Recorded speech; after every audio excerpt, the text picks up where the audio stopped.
સૌથી મોટા ક્રિકેટ અને ઓનલાઈન ગેમના બ્લેકના રેકેટનો થયું છે પર્દાફાશ।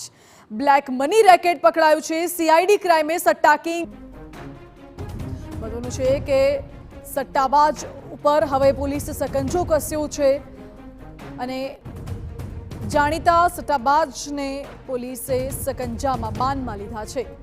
લોન વાચકોના નામે ફોરેન ટ્રેડના એક્સપોર્ટ ઇમ્પોર્ટના લાયસન્સથી તેમને બોગસ કંપની પણ બનાવી હોવાની જાણકારી છે।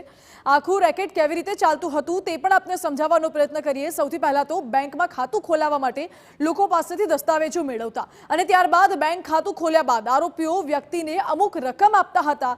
વ્યક્તિની જાણ બહાર એક્સપોર્ટ ઇમ્પોર્ટનું લાયસન્સ મેળવી લેતા હતા તેમના નામે અને લાયસન્સના આધારે જ આરોપીઓ બોગસ કંપની ખોલી દેતા હતા અને કંપનીના બોગસ ખાતામાં કરોડોના વ્યવહારો કરવામાં આવતા હતા અને આ સમગ્ર રીતે કૌભાંડ ચાલતું હતું। જાણકારી આપી રહ્યા છે સંવાદદાતા હરીન માત્રાવાડિયા। હરીના, આખું કૌભાંડનો ખુલાસો થયો છે, કેવી રીતે ચાલતું હતું કૌભાંડ?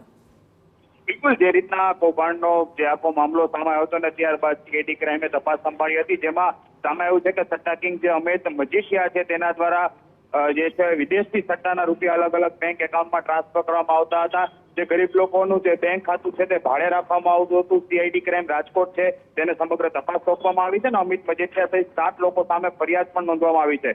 સીઆઈડી ક્રાઇમની પ્રાથમિક તપાસમાં એવો ખુલાસો થયો છે કે 24 શંકાસ્પદ જે વ્યવહારો છે તે સામે આવ્યા છે અને તેમાં કરોડો રૂપિયાનું ટ્રાન્ઝેક્શન થઈ ગયું તે પણ સામે આવ્યું છે। અત્યારે 3 બેંક એકાઉન્ટ છે જેમાં 11 કરોડના વ્યવહારો થયા હોવાનું સામે આવ્યું છે। એટલે હવે પોલીસ તપાસ કરશે કે આ જે વ્યવહારો છે, કરોડો રૂપિયાના વ્યવહારો છે તે કઈ રીતે થયા હતા, કોના એકાઉન્ટમાંથી થયા હતા, બેંક એકાઉન્ટ કોનું છે અને જે ભાડે બેંક એકાઉન્ટ રાખતા હતા અને જે કોના હતા, તમામ જે ખુલાસાઓ છે હવે તપાસમાં વધુ થઈ શકે છે।